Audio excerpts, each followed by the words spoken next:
Hi, I'm Mark Zipp at Crocker Farm Auction. Thank you for joining us. This sale marks our 20th anniversary, and we want to sincerely thank you for supporting American Stoneware and Redware as an art form, as well as our business and what we've had to offer over the past 2 decades. This is going to be an exciting sale with a great range of American Stoneware and Redware available, made between the 18th century all the way through the 20th century. One thing this sale really has to offer that you don't see very often is a really excellent selection of Moravian flasks. We have this actually isn't a flask, this is a sander, but it follows in that animal form slip cast pottery that school is so well known for. You can see right here the piercing in the breast for use as a caster. Typical green coloration, very desirable, very distinctive to the region. And unusual black slip highlights to the wing, tail, and the base. A new discovery that was consigned to us, and we're excited to have it. We have an owl, one of the rarer forms.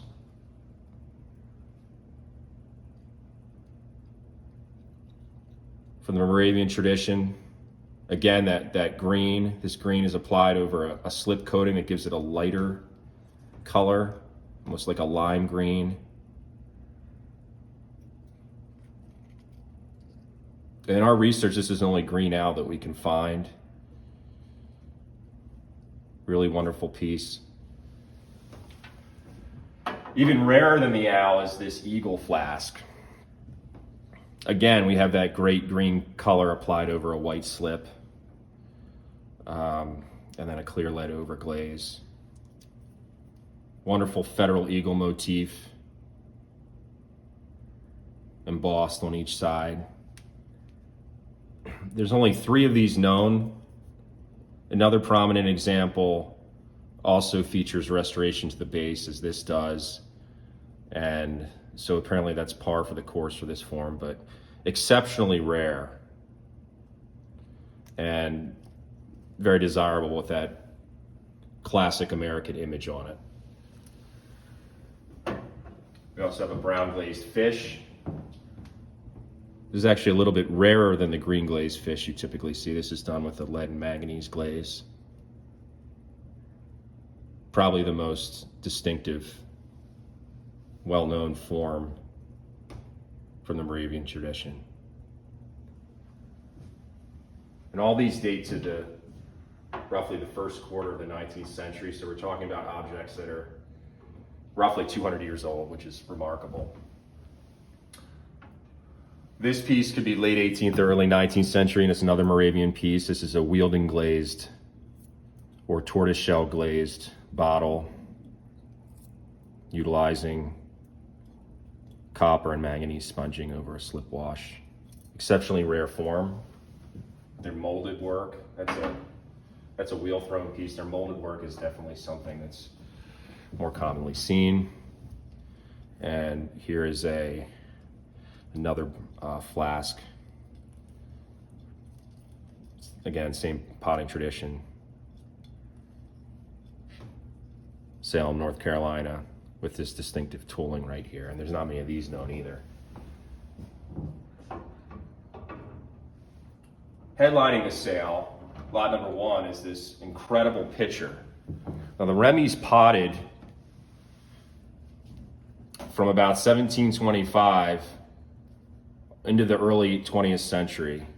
And they were in 3 maritime cities. They were in New York City, Manhattan, they were in Baltimore, and they were in Philadelphia. But remarkably, this is the only salt glazed stoneware object by this family that we've seen that has ship motifs on it. This was made for John Bradley. It has that wonderful inscription, John Bradley's Growler. That term growler is fantastic. It's actually kind of making a comeback in our lexicon as a lot of small breweries are popping up, and you can get your own growler filled there with their beer. But Bradley was a pilot on the Delaware River as well as a ship's captain for over 50 years during the 19th century. And so this was made for him for personal use. The ships are exceptionally well incised, and it really, suggests maybe Richard Remy himself did that work on this piece. You can even see JB incised here for Bradley's ship. This also has a lightly incised JB. But again, a wonderful piece. And you have an American flag here, you have a pennant there. No doubt about the attribution. John Bradley's well documented in the Philadelphia area. And we have that classic Albany slip turning yellow at the top here, indicative of Richard Remy's work, the color of the clay. Of course, these tulips here and the form, all classic Remy trades. This is one of the most important examples of Remy family stoneware known, and we're super excited to offer this.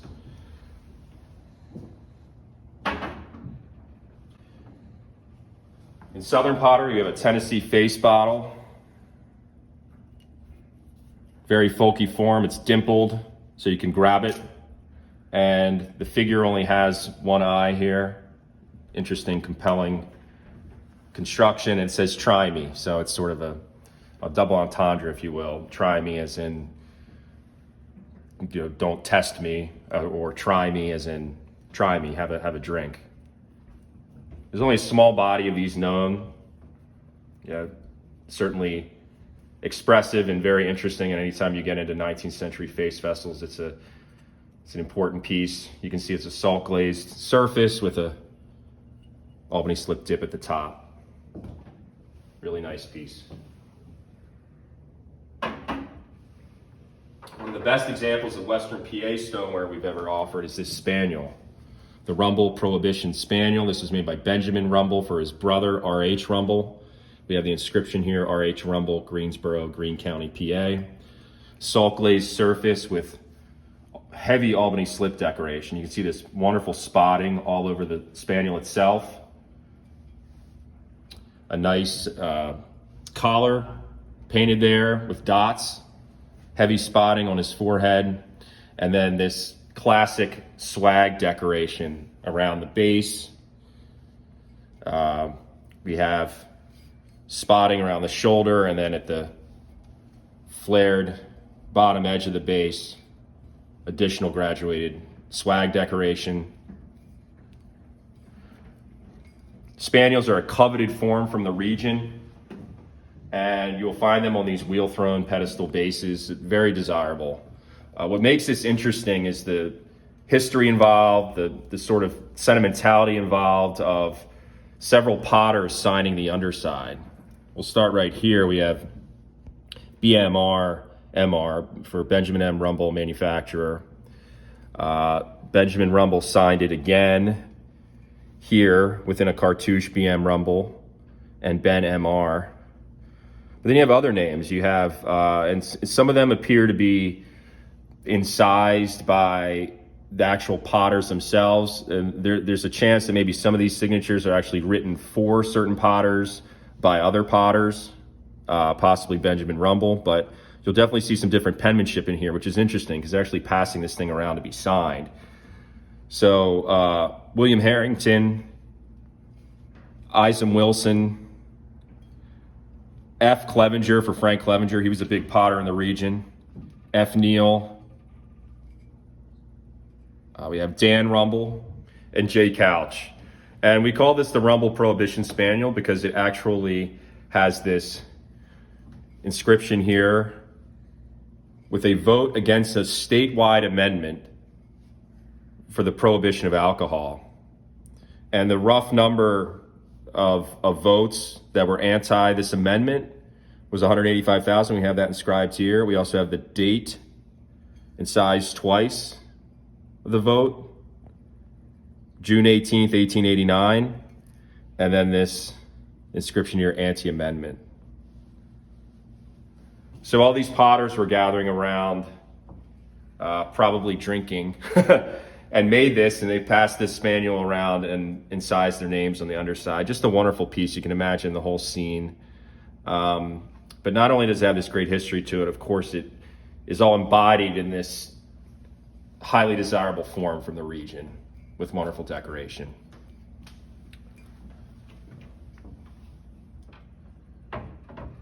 Another highlight in this sale is this incredible heart-shaped inkstand, which is one of the pinnacle forms in American utilitarian pottery. You can see just how beautiful and striking this is, a large-sized piece. You have cross-hatching around the edge, swag decoration around the border, and this dotted star. Retains its original well right here, and sander for drying the ink. This form was made famous in the early 90s when a William Crolius example from New York City, one of the very best examples of American stoneware known, set a record for American stoneware at auction, bringing somewhere around $148,000. Very, very special form. There's also an iconic example of John Holland pottery from Salem, North Carolina. It's Redware. It has beautiful multicolored slip decoration that is potted in this form. Very, very, very desirable. Decoratively speaking, and also exceptionally rare. The interesting thing about this piece is, as we've done more research on it, because we actually sold this back in 2012, we found another inkwell that is kind of a typical form, much like these right here, that was made by a German-born potter, Philip Miller, in Baltimore for the Perrine pottery. And it has related swag decoration with flowers on it, as well as dotting on the top. And because of the really striking color of this and the related designs, we really feel strongly now that this might be a Perrine piece from Baltimore. Regardless of where it was made, its decorative quality is undeniable. A couple other Western PA pieces. We have this really nice little cream jar with tulip motif. Delicate brushwork here. And an exceptionally rare inscribed swank piece that says Jacob J. Swank, made, M-A-I-D, September the 18th, year 1875. And the interesting thing about this, other than the inscription, is this incised floral decoration. He's taken his designs, the classic swank sweeping tulip designs, and we'll see there's a larger picture later that has it. This has a related motif. This is a swank picture. And they're taking that brush design and doing it in an incised application, which is exceptionally rare. Bottom, in addition, has the date 1875 on it.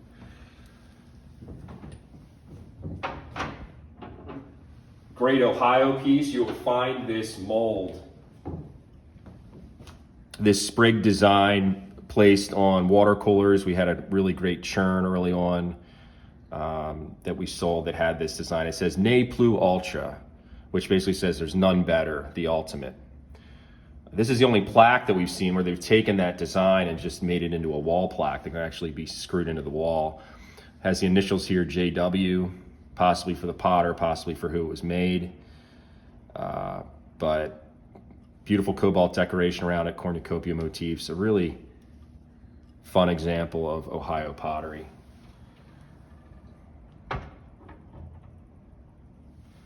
We have a classic Anna Pottery inkwell here, inscribed Anna Pottery 1881, the frog on clamshell with cobalt decoration, salt glazed surface. One of the most well-known forms from this celebrated pottery, operated by Wallace and Cornwall Kirkpatrick. A great piece with exceptionally rare form and rare decoration. We have an attributed Lyman and Clark Gardner, Maine flower pot in salt glazed stoneware. You don't see very many salt glazed stoneware flower pots at all. And you see this wonderful incised bird decoration done in cobalt and ochre, two slips that pottery was known for. Really great new discovery that came out of Maine.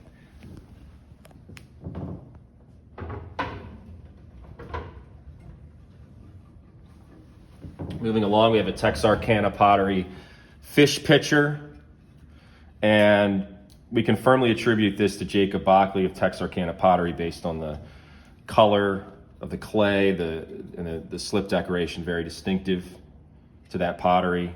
Really beautifully applied splashed glaze or splashed slip with salt glaze over top of it.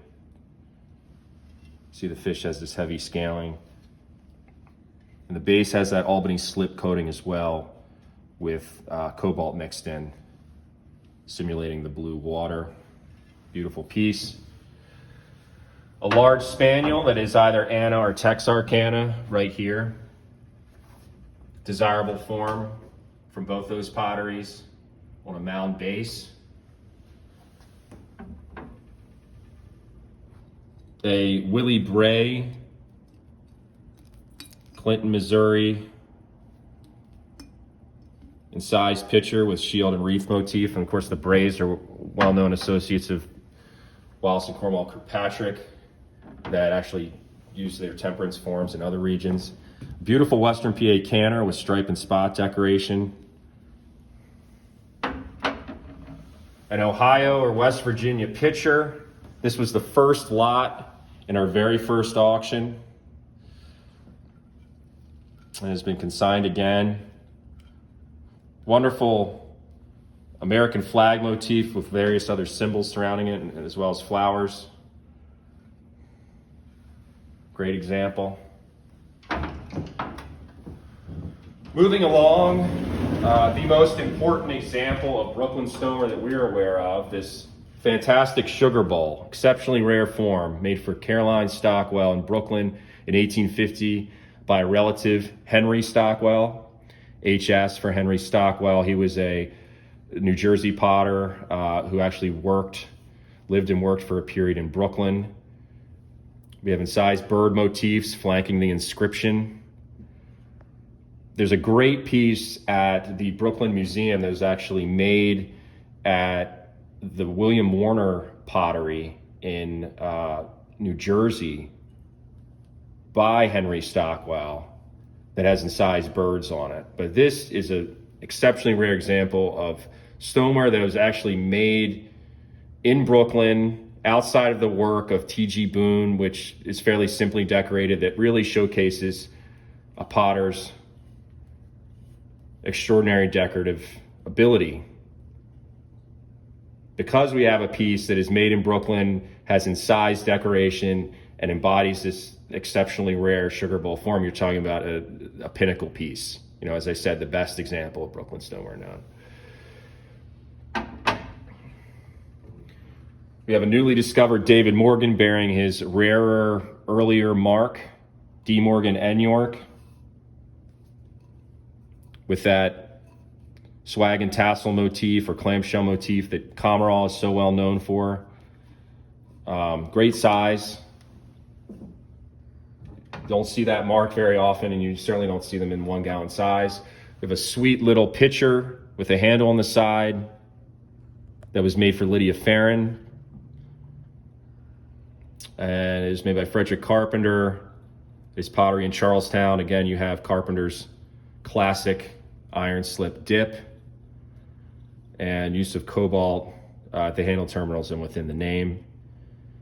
Exceptionally rare form, especially with the handle placed on the side. Wonderful size. And you don't see very many presentation pieces by Carpenter at all. This beautiful flask is a fantastic example of advertising from New York State. You see 6 lines of advertising. It's actually been whittled by the potter. He took his fettling knife and carved that down to give it a more shapely appearance. You can find jugs, ovoid jugs from the time period, occasionally jars that might have multiple lines of advertising, but to find a flask with this kind of advertising is remarkable. Exceptionally rare form.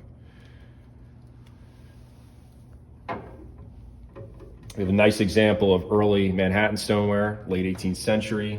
Unusual use of a greenish slip here on the stem and on the handles, and then typical cobalt on the front and reverse filling the flower and leaves. Nice Donahoe pitcher. A rare jug with a horse, possibly an elephant, inscribed Old Cherry, possibly referring to Old Cherry brandy or something like that. Nice squat, almost a ship chandler's form with a really folky figural design. We have Georgiana Greer's Liberty Forever jar. Really important provenance on this. Not only was it owned by Georgiana Greer, and I believe it's pictured on the cover of one of our auction catalogs at Harmer Rook next to the famous Charlestown Eagle jug that we sold recently. But also was owned by W. Oakley Raymond, who was one of the formative figures in fleshing out what was made in New Jersey. We have this old label, Warren & Letts, South Amboy, NJ, and W. Oakley Raymond collection on the bottom. Really important piece. A great Cushman bearing the rare error mark that actually says Stowware instead of Stoneware. Nice 1 gallon size, and you can see how this was coggled on here, and it actually goes all the way around and starts to repeat itself. Paul Cushman Stoneware Factory, 1809, and then we have Paul Cushman starting again. And then that classic inscription that everybody loves, 1/2 mile west of Albany Goal. And again, it's repeating itself here. One of the better pieces of Cushman Stoneware that we've had to offer. Additionally, a nice worn South Amboy, New Jersey piece, small size Crowley's jug, and a nice Fenton fish jug. Moving along, a newly discovered tea canister with an exceptional inscription on the bottom. It's actually a poem. It says, "Tea canister made by E. White." And that's Ezra White from Mercer, PA, out in western Pennsylvania. January 1st, 1846, of all the things that I did see, this is the best to hold the tea. Wonderful piece. There's a related pair at Colonial Williamsburg. We sold another example several years ago, and there's also an example in this Marion collection. Beautiful slip-trailed manganese floral motifs, the Pennsylvania German style, all around it. Foliate devices at the shoulder. This piece appears to be dipped in a kind of a rust slip, an iron slip, and then decorated with this darker manganese and then coated in lead. Wonderful piece, great form, great decoration, outstanding inscription. We have a great bank. Typically you don't see these spaniels made as a bank. This example actually has a slot in the underside, you can see. And it was never broken open. So maybe it was never used or the coins were able to be removed from the slot. But this was made in New York State, and you can see it just has that wonderful light color to the clay, an even salt glaze, and this brilliant cobalt spotting throughout. A really striking example of the form. We're excited to offer it in this sale. Moving along, one of the best examples of Norwalk pottery that we've ever had is this boldly inscribed loaf dish that says United States on it. It came out of a prominent New England collection, and it's one of only 2 known. There is a related example at Deerfield that has more damage, but when you think about inscriptions that you would want on a piece of American-made pottery, United States would certainly be up there on the list. Thickly inscribed with this nice little flourish next to it, a really outstanding example. Related dish from Norwalk that we'll be selling is also this Sarah's dish in the back. It has a nice inscription on it. From the same collection, we'll be offering this beautiful slip decorated pitcher, decorated with marbled yellow, copper, and manganese slip. Northeastern US origin, possibly Norwalk, Connecticut. We sold a related jar, definitely by the same hand with a lid last year that had this same decoration on it. But just a really striking example of what these Redware potters could do with the various different colors of slip involved in that medium. It's an iconic example of Philadelphia pottery, Thomas Haig Jr. Bank. When we think of Philadelphia pottery, we think, of course, of the Remy Stoneware, but then we also think of another pottery, the Haig pottery, where they were producing quality examples of Redware and stoneware, a little bit of flint enamelware as well. And these banks that were made for William Henry Harrison's Whig campaign in 1840, but were actually made by the pottery into the 1850s as novelties. So William Henry Harrison was, his Whig party is known as the Log Cabin Party, and the raccoon is associated with him, as well as the cider kegs. And this piece is unusual. You will find them inscribed, but this is unusual because of the WHC on the bottom, which we really feel stands for Whig Harrisburg Committee. And 1840 on the bottom, which again is associated with his campaign. The condition of this is immaculate for the form. I mean, you see the chip here, but very often you'll see chimneys missing, significant glaze loss. This is actually one of the best conditioned Hague banks that we've ever seen. A really great pitcher that we'll be offering by Levi Coates, an abolitionist potter from Chester County, PA, an associate of the Vickers family, who are the more well-known abolitionist potters involved in the Underground Railroad. Coates' family was also involved in the Underground Railroad, and his pottery is extremely rare. This exact example is pictured in Arthur E. James's book on Chester County pottery. It's the only example of Coates' work we've ever offered. Very delicately molded. You can see just how thin this is. I mean, you could feel almost as if you could snap this with your finger if you wanted to. An amazing survivor with a beautiful copper glaze and this wonderful hunt scene going around it. We have the horses and the hunter waiting by the fence and the dogs jumping over the fence and attacking what appears to be a fox.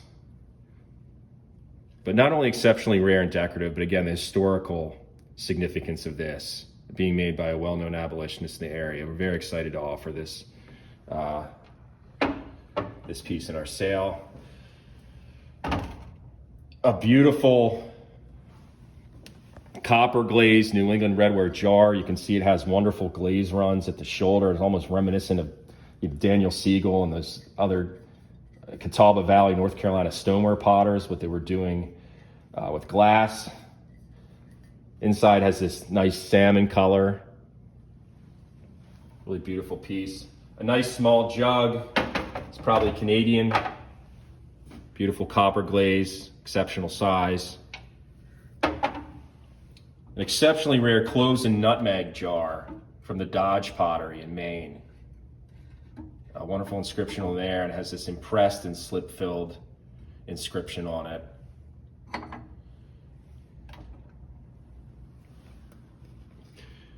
A J.L. Blaney bowl from Cookstown, Pennsylvania. Rare example of Western PA redware with this dynamic star motif in manganese and copper slip. A small New England jug, probably Massachusetts, with copper glaze, possibly Bristol County. Really nice example. Some more New England redware. Nice Norwalk plate there with some condition issues, but exceptionally rare inscription. This is the last for today. Moving along, we have a nice selection of Remy pitchers. An extremely rare published pitcher that's actually hand signed by Richard Remy at the base. Nice size, form, and decoration, but the signature really makes that a special example. A wonderful piece. I mean, when we think about the Remy's work, this is up there with the most significant in terms of family history. It's incised Catherine N. Remy, June 7th, 1871. And this was made by Henry Harrison Remy shortly before he died. Henry Harrison Remy was a potter that he spanned the three main locations where the Remy family potted: Manhattan, Baltimore, and Philadelphia. And so he saw the stoneware craft change over several decades, and the styles change. And the interesting thing is, even though this piece was made in 1871, he's using those old motifs that were learned in Manhattan and refined in Baltimore. And I'll show you a picture later that he made in Baltimore about 45 years earlier that has very closely related decorations. So he's using this throwback design that was so common to him decades prior, very delicately incised leaves and floral decoration. But a really sweet piece. Again, a sentimental object that has great significance to the family history, but also the form is exceptionally rare. You have this vase form. It's almost canning jar-like. It's a vase, but it has this kind of utilitarian sensibility to it. A really special piece, and we're excited to offer it. A few later pieces that were made by Richard Remy. This is an 1880s piece, incised William C. Ogden, with unusual coggle decoration going around it. So these Richard Remy pieces, this piece were made by the son of the maker of this vase. Again, another presentation picture, but this has the classic Remy floral motifs. Some more Pennsylvania pottery here. A few very rare examples of Baltimore stoneware. You don't see many dated examples of Baltimore stoneware at all. This is a picture dated 1840, and this is a bedpan, the only decorated bedpan that we have seen from Baltimore. Down here we have a few more pieces of Northeastern pottery, including a rare tea set by American Pottery Company from Jersey City, New Jersey. Moving along, we have an exceptionally well decorated example of Norton stoneware from Bennington, featuring the classic pheasant on stump motif. This one is executed with a particularly thick slip cup. The quill on it was so thick that we had this bold enamel-like application of the cobalt. You typically don't see this design on a 1 gallon, and you certainly don't see it executed in such a thick way.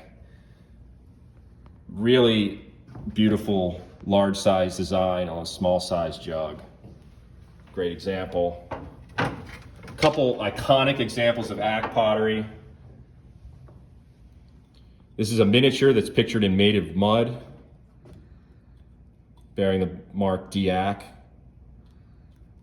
Anything from that book is considered iconic because that book is so popular and so formative in getting people's understanding of the understanding of central Pennsylvania stoneware.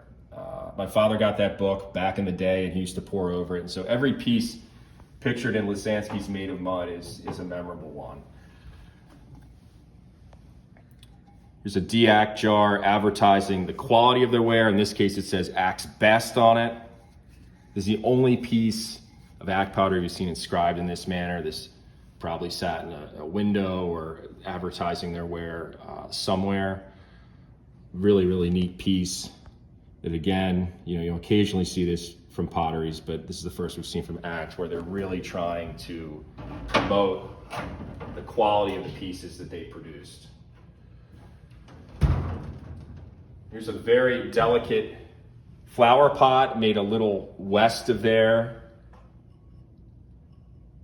in Huntington, PA. This is a Hissong piece bearing their distinctive white slip over Albany slip floral decoration. Very delicately crimped piece that survives in remarkable condition. We're excited to have that in this sale. Wonderful selection of Count and Wilcox batter pails. This is the best of the group. Beautiful hanging floral motif on the reverse, and then additional hanging floral motifs on the front. A wreath surrounding the base of the spout. Great condition. Beautiful piece. A few other examples here. A rare Cowden & Wilcox cherries on a 1 gallon jug. You really don't find that design on this size. A nice T.H. Wilson floral jar. Some additional pottery down here, including another Cowden & Wilcox batter pail and a rare C.H. Torch pitcher that was made at the Donahoe Pottery for the Baltimore Merchant, C.H. Torsch.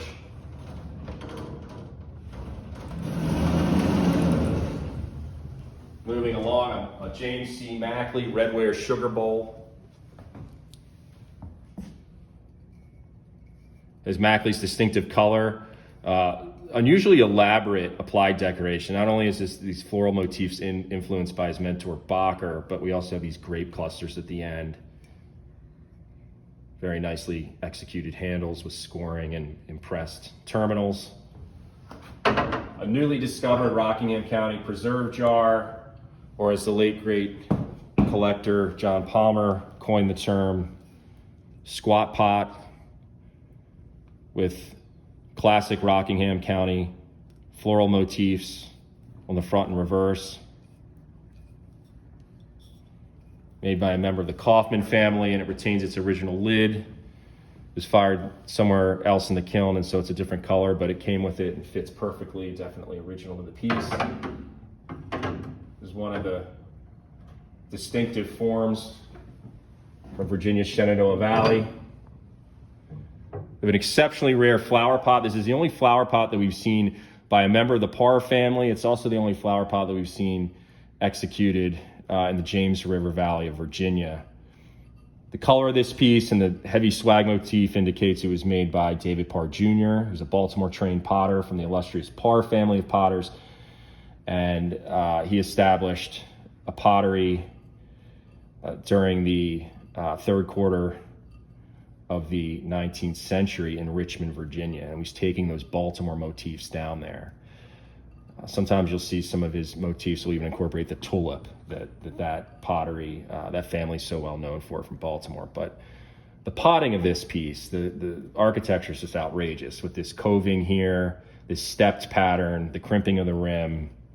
We talked earlier about how rare stoneware flower pots are. This is certainly one of the more elaborate ones we've seen, and its origin and maker contribute dramatically to its rarity as well as its value. A really great picture by S. Bell and Sons, and you can see the mark here, S. Bell and Son, Strasbourg. This was made by one of the most famous potting families in American history, Samuel Bell and Sons.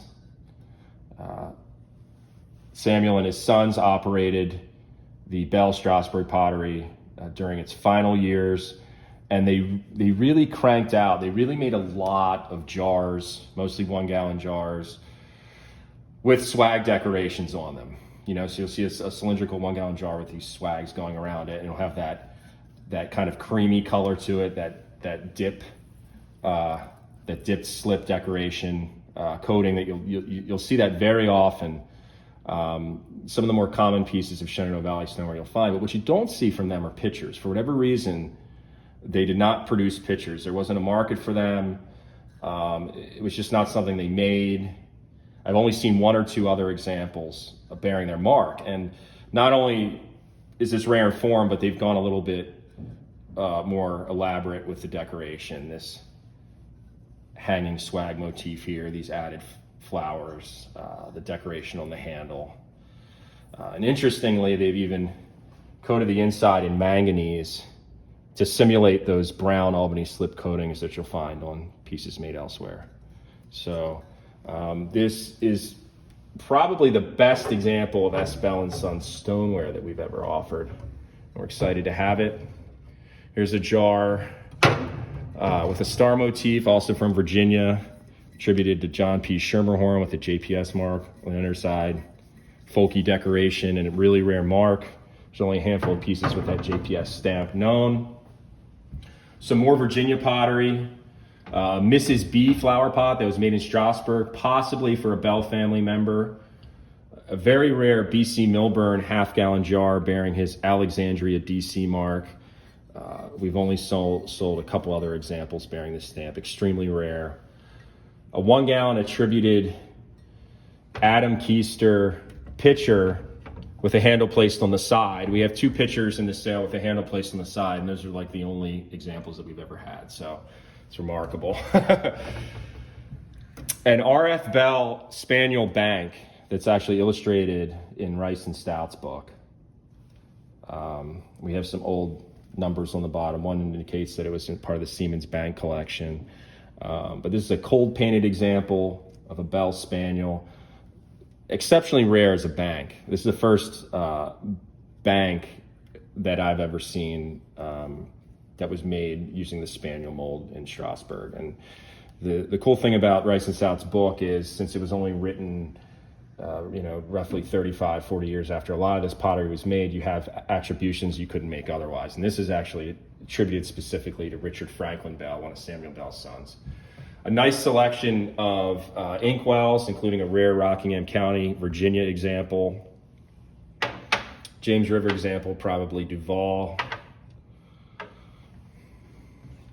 A really rare, actually miniature spittoon that was made for Ella Fairfax in Alexandria, Virginia. This is a late period Milburn piece. This might have been made by W. Lewis or S.C. Milburn at their Wilk Street Pottery in Alexandria, but rare size and extremely rare inscription. They just didn't make many presentation pieces at all there. Here's a John Kaufman, Newmarket, Virginia piece. Lead glazed redware with a nice stamping around the openings. And then on the bottom, it has this wonderful inscription that actually says Spitbox incised on it. Really great miniature from the Valley. This is the best multi-glazed spittoon we've ever had. Exceptional size. Usually you see them roughly twice this size. This is made by J. Eberly and Company in Strasbourg. Survives in excellent condition, but extraordinary size on that. We have a wonderful selection as well of multi-glazed creamers that were made in Strasbourg, Virginia by J. Eberly and Company or S. Bell and Son sometime around 1890 in a variety of different colors. I mean, this one is just manganese. This one is kind of a cream yellow. And then we have some that have the more typical 3-color glazes on them. Some additional pottery down here, including a really sweet little multi-glazed cream jar of unusual size and really great color. Moving along, we have an outstanding selection of John Bell pottery. This is the only John Bell mug that we have seen bearing this motif. It's actually the only piece of John Bell pottery, period, that I've seen with this motif. The classical theme of Diana the Huntress. Great glaze, beautiful copper glaze, early period mark, J. Bell. You can see it's a little bit thinner than what he was making later on. Very delicate, refined piece, and that's really what John Bell was trying to do during this time. He was sort of trying to mimic finer ceramics from England. And he did a really good job as a country potter of making sophisticatedly glazed and decorated pieces. This is another wonderful example of John Bell pottery. This is one of the very few best John Bell redware jars that we've ever had. It's marked J. Bell. Again, that early period mark, circa 1840. You can see it's got this diminutive size. But what really makes it stand out is this wonderful sponging, this spiraling copper and manganese sponging under a clear lead glaze. Great condition, great size, even better glaze. A scarce John Bell molded bird figure. One of the best John Bell stoneware pitchers that we've ever had is over the top with its tulip decoration. Total of 7 tulips on it. And then swag decoration on the spout, and this is in extraordinary condition. Bears his maker's stamp right there. Another outstanding of John Bell pottery that we'll be offering is this teapot. This is the only teapot that we have offered by John Bell. It's in immaculate condition. You can see it even retains its original lid and the clay tab that holds it in place. And how many Rockingham teapots have you seen by other makers where this tab is missing?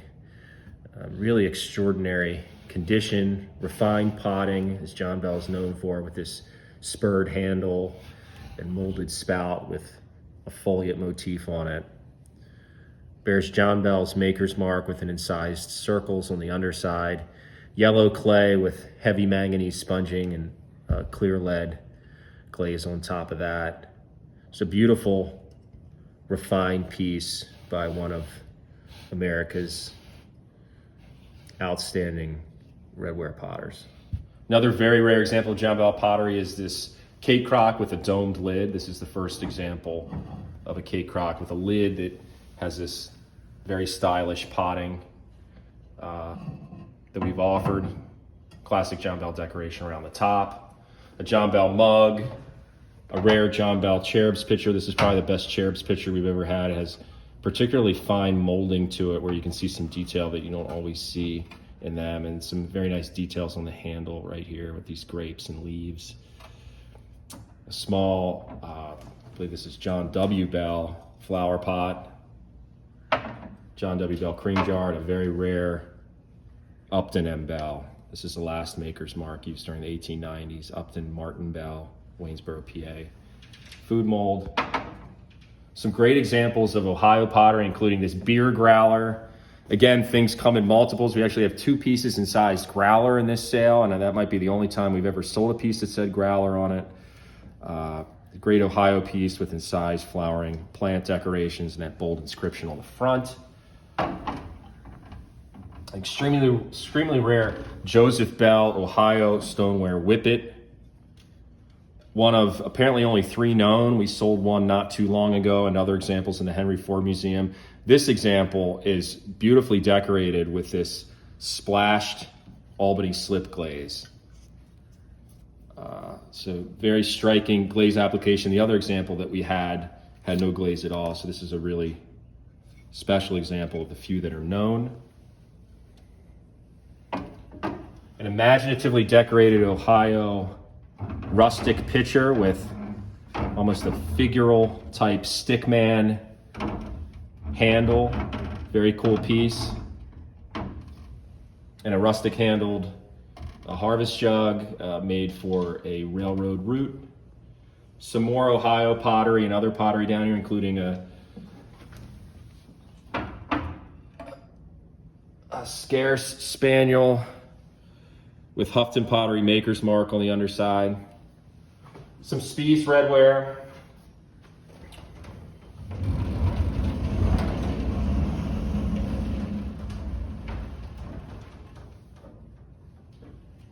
Very nice Ohio harvest jug with what might be corn pattern, emphasizing this piece's use as a corn whiskey jug. Very desirable form from that region. Some southern pottery, including Ari Metters examples. This very rare small size Ari Metters face jug, possibly her earliest face jug. The story on this is that it was actually pierced on the bottom to help it survive the firing. A little bit smaller than you typically see from her work, and it's unglazed. Bears the penciled date 1967 on the underside. We have a whole run of the Metters brothers face jugs in double face jug form, which is remarkable. This example was displayed at an early campaign dinner during the early 1980s for George Herbert Walker Bush. There's the signature on the bottom, Lanier Metters. Classic double face jug former, what they sometimes referred to as a politician jug because they were two-faced.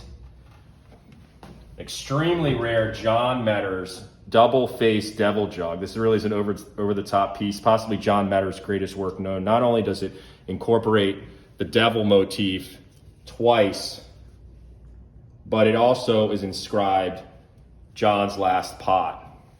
So this was the last piece of pottery that John Metters ever made. Beyond that, we also have a signature on the bottom as well as codes incised by the potter. Really special piece. John Metters' work is quite rare, and this is just over the top. Another nice piece of Metters pottery made by Edwin Metters in his distinctive blue glaze. This is a double face jug. Unusual placement of the handles as opposed to on the sides. We actually have the handles placed on the front and back.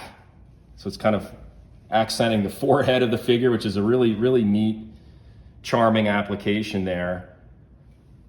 Bears his signature on the underside, Edwin Metters, and dated 1994. One of a few double face jugs known by this potter. And then last but not least, we have a Reggie Metters double face jug.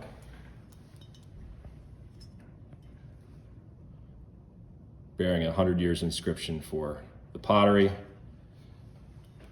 Moving along, we have some more Lanier Metters face jugs, a Welchel Metters face jug, a rare early 20th century Ferguson family face jug from Georgia. And then down below we have a mix of Midwestern and Southern pottery.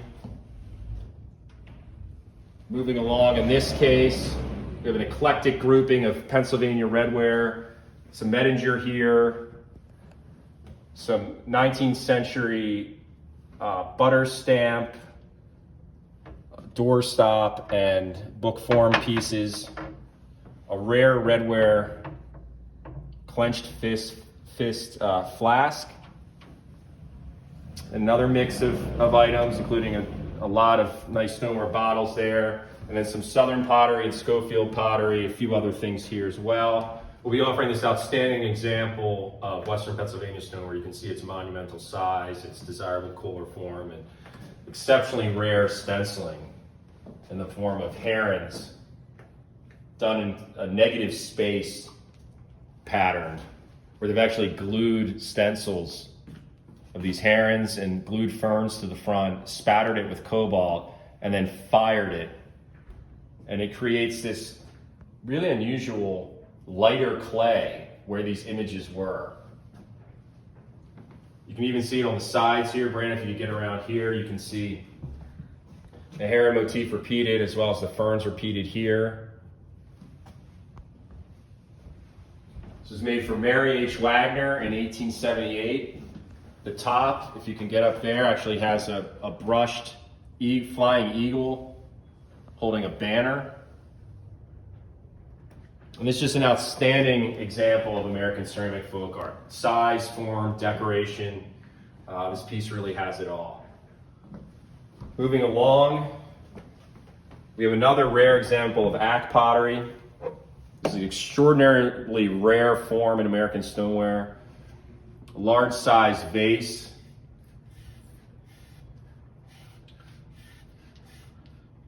Bears Ack stamp at the shoulder, has classic Ack decoration on it. The condition is unbelievable. It has an original drain hole in the bottom that was formed when the piece was potted. You can see that unglazed reddish clay on the inside.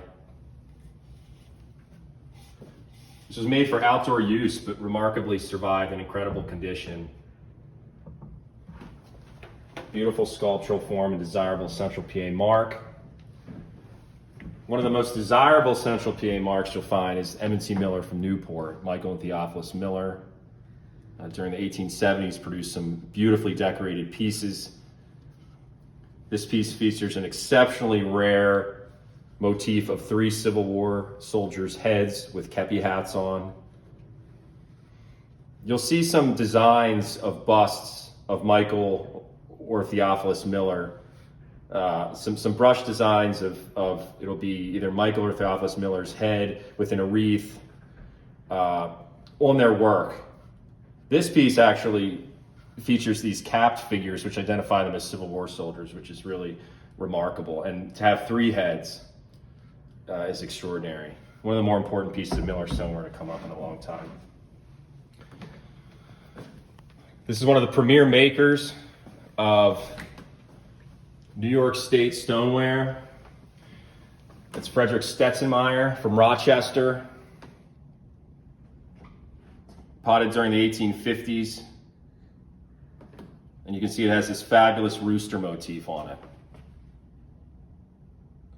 Stetzenmeyer and John Berger from Rochester produced what is arguably the most beautiful and artistic slip trail designs in all of American stoneware. Stetson-Meyer stoneware is significantly rarer than Berger's work, and there's few examples of Stetson-Meyer stoneware out there with designs other than flowers. The fact that this has a large size rooster facing one of his finely executed floral motifs makes this an exceptionally rare and important example of Stetson-Meyer's work. The condition is fantastic. The color is great. It features that bold, again, we talked about with Norton, the enamel-like cobalt. You'll see that also on this Rochester pottery, this raised application of cobalt. A really striking piece that speaks for itself. Moving along, we have a fantastic example of New York State stoneware. This is a pheasant on stump piece. You could almost call it an oversized design. It really dominates the front of the vessel, and he's holding a banner for a merchant, EDP & Co. Possibly made in Fort Edward, New York. Really extravagantly decorated piece. A newly discovered Norton piece, made about 1855. The J&E Norton pottery. This piece has a wonderful slip-trailed scene, including a cross on a mount, a house, a well-executed tree with wavy branches, and two fences. And collectors like to talk about the Benny Blue, and again, along with Rochester stoneware, Bennington potters, the Nortons really produced pieces that had fine application of the cobalt, really thick enamel-like application and wonderful color. Beautiful piece. An iconic example of Ohio stoneware. This has a really strong folk art aesthetic in the way that the owl is represented with this circular human-like face, these big claws, these heavily brushed feathers, and this thickly brushed outline of the bird itself. Really bold design, very graphic. Stripe decoration to the handles. This is a famous piece because it's sold in the Clark Garrett sale at Clum Auctions in Ohio in the early 2000s. Very famous sale, really a wonderful collection of stoneware came out in this sale, and this was one of the top stoneware lots in that auction. You know, we talk about designs that speak for themselves. This is certainly one of them, and we're excited to offer it in our sale. A new discovery in Dave's stoneware. This is not featured in the Goldberg and Wachowski Ceramics in America article of Dave's dated vessels, where a list of all the different dates are included. This has LM on it for Lewis Miles, Dave's enslaver during the time period, as well as the date August 5th, 1854. And then Dave's vertically incised signature right here. The form really typifies that robust, thick, broad potting that Dave's known for. It's got kind of a squat appearance, really boldly potted. 4 punctates on the back, denoting 4 gallons, and then one of Dave's hallmarks, 2 slashes here. It's a beautifully glazed example. Not all of Dave's glazes are as successful as this. Has a very glassy finish and a nice olive color to it. Perhaps the most expressive piece in the entire auction is this newly discovered John L. Stone temperance jug from Texas. A highly important Southern-made stoneware object with extravagant applied decoration of a man with a bottle in his hand, exiting the vessel, but you can see he's trapped inside, consumed by the evils of alcohol, and signifying the evils of alcohol, we have a snake form handle devouring the figure, another snake approaching the man. He would have his tongue sticking out and kind of an inebriated expression. Another snake around his neck, a frog at the shoulder. And we have written on the front, the result. And so this is the result of somebody who drinks too much. They're trapped inside the jug, so to speak. We have this image here, which is the old trope created by the Kirkpatricks. It says the first attempt on the Kirkpatricks and a pottery snake jugs. You'll see it say something like nice young man going in. This is another figure who's kind of getting his first taste of alcohol going into the jug, and not long after he'll be like this man. One thing that's extraordinary about this example is its incised poem on the side. And it says here, abandon hope, all who enter in, they will not come out and live a sober man again. We have Stone's signature right here by J.L. Stone. He's documented as an associate of the Kirkpatricks from Anna Pottery, and you can really see how he's taking their style and making it his own. He's got the handle in the form of a southern rattlesnake. The applied decoration is a little bit thicker, a little bit larger than what you'll find on the Anna pieces. One thing that really stands out about this is one of the most extraordinary examples of cold painting that I've seen on an example of American stoneware. The fact that this retains its original paint it's amazing. I mean, you can even see the pale blue eyes of the figure, the white painted skin, the reddish tongue, the brown of the hair, the snake here with 2 shades of green spotting, the frog with yellow spotting on a green ground. The survival of this with its original painted surface is just outstanding. And the amount of colors used, the amount of time it took to decorate this really set this piece off as Stone's masterwork. And anytime we handle what we describe as a masterwork, we're of course very excited about it. And when we got pictures of this, we really couldn't believe it. So, a wonderful offering in our 20th anniversary sale. This is another new discovery. Brandon, if you could get the inside, you'll see it bears this great mark. Thomas Chandler's rarest mark. Few of these are known, where he's touting the quality of the ware that he's producing. He calls it flintware.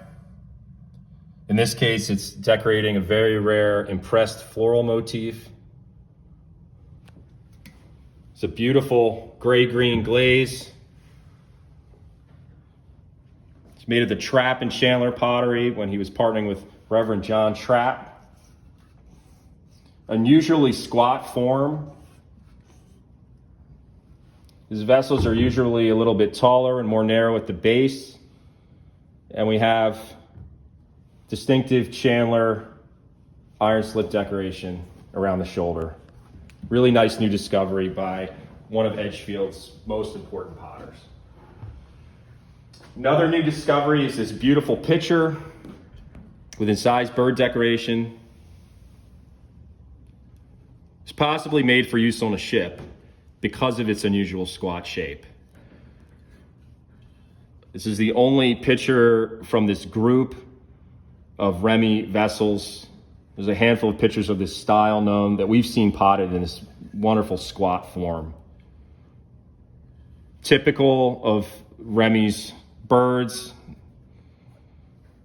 The figure is featured on a flowering vine with daisy here. These delicately executed leaves with scrolled tips and veining throughout. Additional feather detail in the classic Remy style is seen throughout the bird. The reverse features those leaves emanating from the base of the handle, which is a very rare treatment. This is the piece I was talking about much earlier with the Henry Remy vase made for his wife, Catherine Remy. And this was made in the 1820s, and it shows that same attention to detail, the same refinement used later on in 1871. So roughly 45 years later, this potter was still using these motifs with a similar level of skill. Really great new discovery in Remy stoneware. Moving along, we have a 20-gallon James Hamilton and Company Greensboro, PA crock with rare vertical stenciling and roses. We'll also be offering this exceptionally large harvest jug from Ohio with one of the better inscriptions that I've ever seen on a piece of American stoneware. It says, "If you break the snout of this jug, I will break the snout of you." And remarkably, the spout has survived with not even a chip. So whoever used this heeded that warning. It was made for Eli H. Arnold, who was the constable of Jackson, Mahoning County, Ohio. And Brandon's done some research and who could be the possible potter of this, who actually lived right near Arnold. But it has this two-colored dipped Albany slip glaze, unusual double handles at the shoulder, and as I said, the size is extraordinary, but what really takes the cake is this wonderful inscription on the front. Behind it, another piece of John Bell pottery, a rarely seen form by this potter. This is an umbrella stand with lion's head handles. These lion's heads were used by the Bells in both Waynesboro and Strasburg, Virginia, and one of the kind of iconic molded motifs that you'll see from that family. Fresh out of an Illinois collection that was consigned to us for this sale is this outstanding example of Western PA stoneware with a smoking man on the front. You can see his pipe is actually brimming with smoke. He's got a beard, buttoned coat, dated 1878. Next to him is this rare potted plant motif using the fuchsia design so well known from Western Pennsylvania. Great cooler. The only F.B. Norton deer known will be offered in this sale. There's Frank Norton's maker's mark here, used from the 1850s into the 1870s. Very nice rendering of a deer, large size design, excellent color. You can see it differs markedly from other northeastern deer motifs. There's a small little split rail fence here, but the decorative quality of it's very high. We're very excited to offer this. This is one of the best examples of Worcester stoneware known. A rare White's Utica deer that was decorated by John Hilfinger while he was active in New York State. This design is exceptionally rare for White's Utica. You typically don't see White's Utica deer, and you typically don't see them of this quality. Hilfinger worked most famously at the Norton Pottery about 1855 in Bennington, Vermont, and he did these motifs there, but this is an example that he decorated while he was active in the Utica area. A great William Warner West Troy eagle, one of this potter's most distinctive designs. He did these famous eagle motifs with this spiraling body and these spots, very expressive, very rigorous slip trailing, beautiful piece. In this case, you can see he's got not only a banner in his mouth, but he also has these vine motifs. One of the better examples of Brown Brothers stoneware we've ever offered. There's only a small number of what they call epigraph crocks known by the Brown Brothers. In this case, we have this charming inscription, possibly related to the unrequited love of a potter, that says, "Sally, come back." Another example of M&T Miller stoneware from Newport, PA, featuring a very rare grapes motif. You can find grapes motifs done by the contemporary of M&T Miller in Harrisburg, Calvin Wilcox, but you just don't find grape motifs bearing this mark. Moving down here, we have two very nice Hagerstown bowls. This one is in immaculate condition. These date to the first quarter of the 19th century. Beautiful pieces, unusual, almost like a lime green glaze on this example. This has some rigorous slip trailing done in cream and manganese slip. Classic Hagerstown rim here. Excited to have both these large bowls in the sale. A very rare example of Jonah Boynton stoneware. This mark is scarce as hen's teeth. You just don't see it very often with any design, but the design on this is exceptional. You can see it's an incised bird. It has these teeth added within the beak. Folky rendering of the animal, no doubt, but one of the best examples of Jonah Boynton stoneware that we've ever offered. Made in Albany during the 18 teens. Very nice northeastern jug with eagle motif.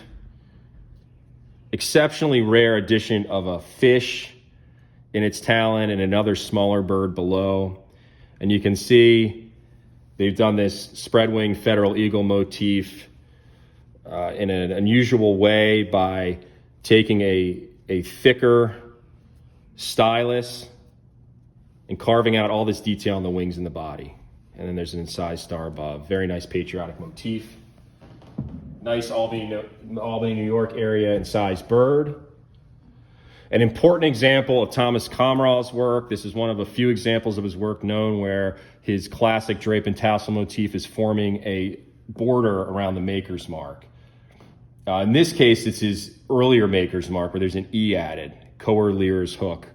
Later on, you'll just see Coeur-Lear's hook with the E omitted. So this is one of the very best examples of stamp decorated pottery made during that early Coeur-Lear's hook period.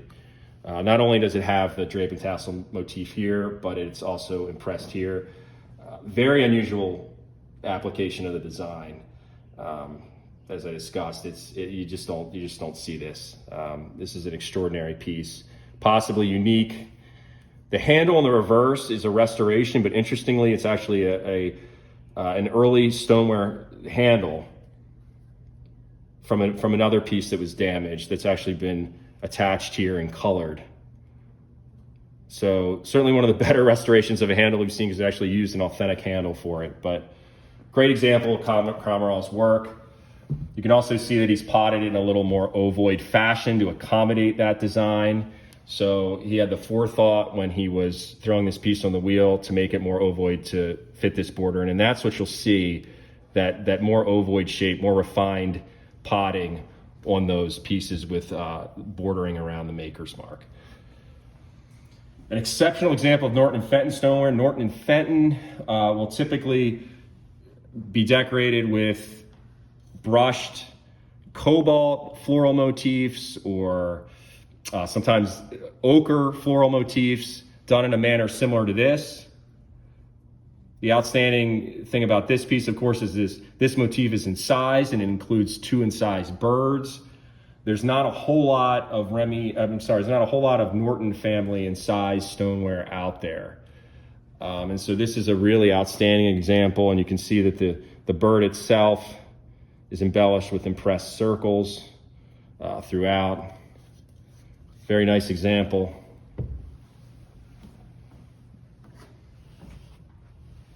Here's a great piece of early Albany stoneware that has been documented by Warren Hartman, depicting an incised design of a seal. This is the only seal that we've seen on any piece of American stoneware. You can see it's very stylized in that we have added flippers down here that you wouldn't normally see. A really neat piece, probably inspired by something the potter had seen. Very, very cool design. There's another great figural design. This is a advertising piece for a New York City druggist, S. Bound, featuring an exceptionally rare brush design of a horse. This was purchased by the consignor's father in the 1960s and was one of the prized pieces from his collection. Typically, when you see advertising pieces like this from this period, they're not going to have a figural design like this. The fact that we have a horse, very desirable subject matter, makes this piece extraordinary. We have an Albany area incised fish. And the way that this fish is executed, you can link it to pieces made by Jonah Boynton in Albany. The back has that typical Washington Street flower incised design. A nice Crolius piece that came out of the Illinois collection that we received, bearing Crolius's largest and earliest maker's mark, surrounded by a wreath, unusual impressed drape motifs under the handles, and a large 8-pointed star on the reverse. The star motif is exceptionally rare in Crolius's work. I can't remember seeing another signed Crowley's piece with an incised star like this. Moving along, we have a nice selection of red wing stoneware, including this rare double leaf churn, an Ohio cooler with an incised bird, a Corlin piece featuring their iconic Goonie bird motif, a really nice large rendering of that design. You can see he's got this mohawk-like feathering. People love the Goonie bird design because of just how stylized and quirky they are. And this is a particularly large rendering on a nice sized vessel. A Cowden Wilcox jug that is featured, again, we talked about ACK, the MAC miniature being featured in Made of Mud. This piece was featured in Made of Mud as well. So it has that publication history, which is very special. Makes that an important piece because it's featured in that book. A T. Harrington Starface.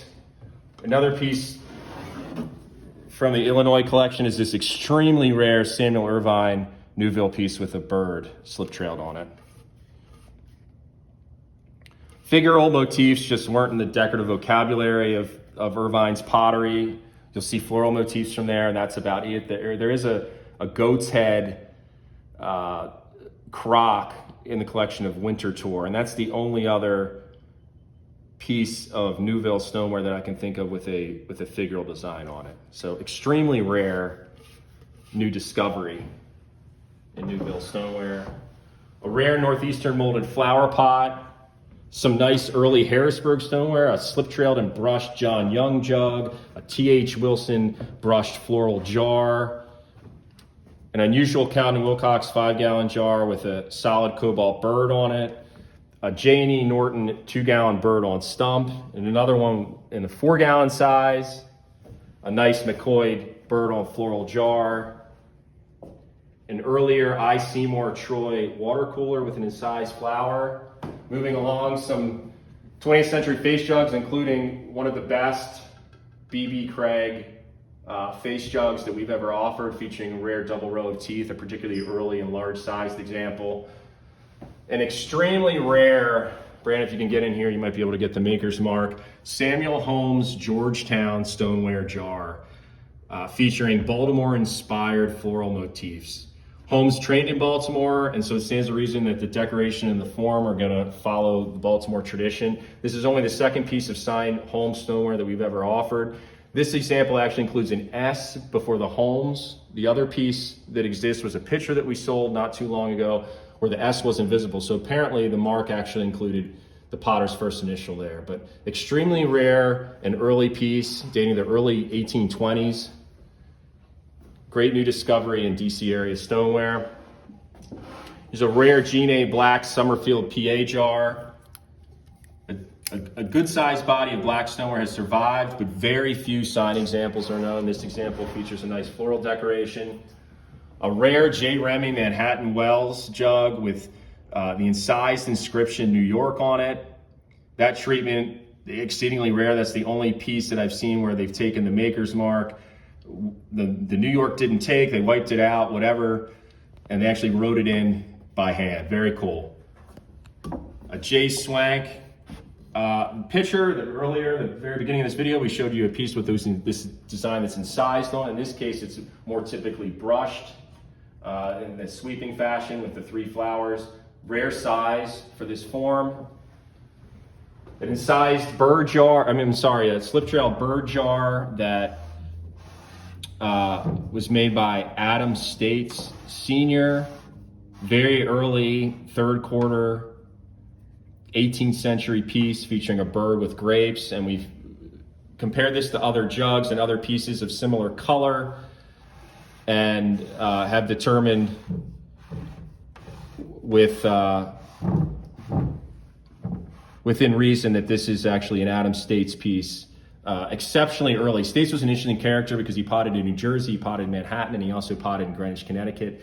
So he traveled around.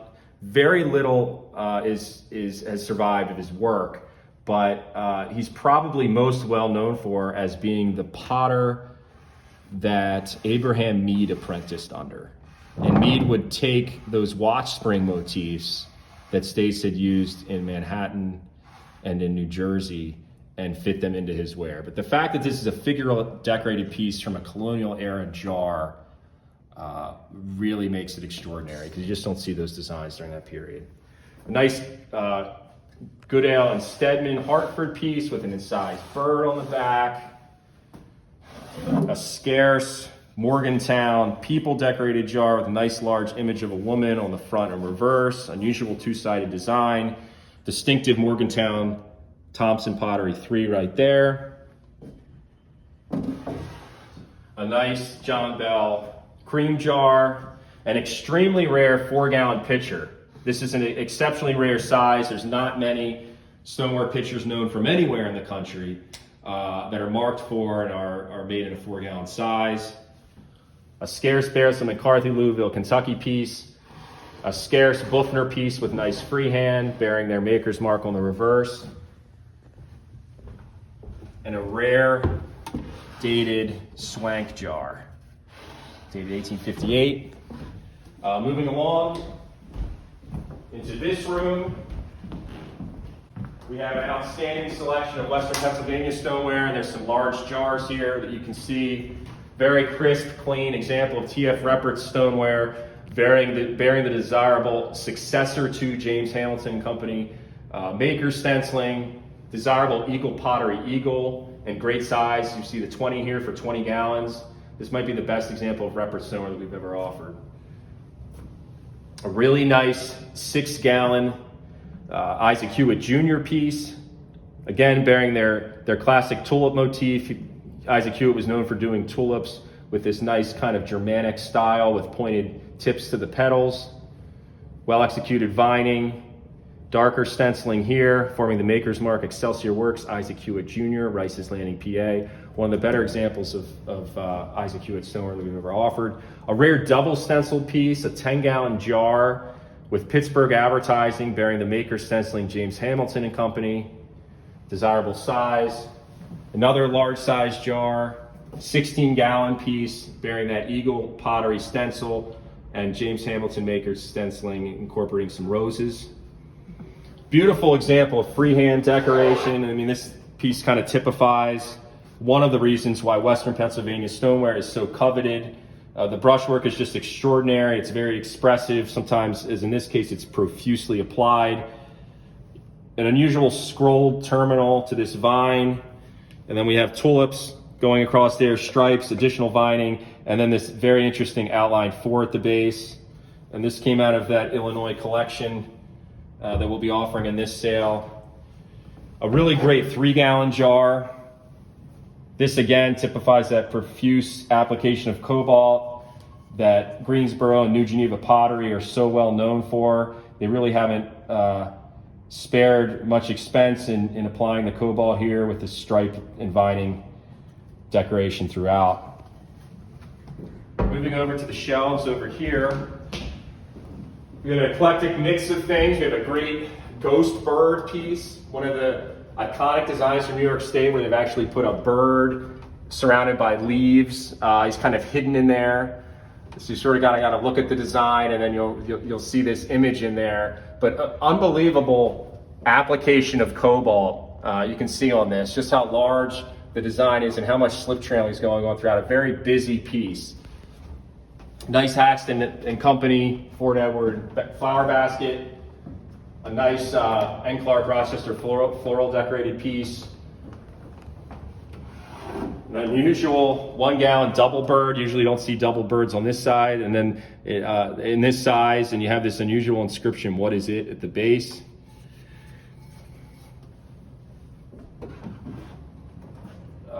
New York Stoneware Company, Fort Edward, nice double bird piece. There's a lot, as you can see, as we move on, you'll see a lot of nice bird decorations. We're blessed with a large number of good New York State, New England bird motifs. A nice Fort Edward Pottery Company with a turkey on it. A rare J. Mantell with a Rochester-inspired quail motif out of Penn Yan. Some Southern pottery, including a Sylvanus Hartsoe jar and a J.S. Penland Buncombe County jar. Another piece of Dave's work, This one has a really nice glaze on it, you can see. A two-tone glaze, that kind of gray-green over brown, and then the initials LM with 3 punctates at the shoulder, and then an incised horseshoe right here as well, one of Dave's hallmarks. From further south, we have a Washington Betcham jug, which has that the distinctive regional stamping of the maker's mark on the handle. And another hard soap piece right here with some root seal at the shoulder.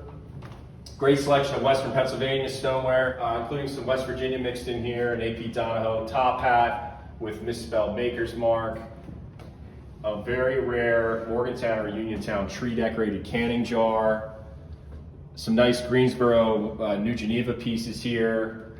See a Williams and Reppert pitcher, a black pitcher, rare form for that maker, a nice black jar out of Summerfield, a rare Ravenswood, West Virginia advertising piece, Wilkinson and Fleming piece from Shinston, West Virginia with that distinctive rose motif that they used, a rare hand-signed Enoch Fowler piece from Beaver.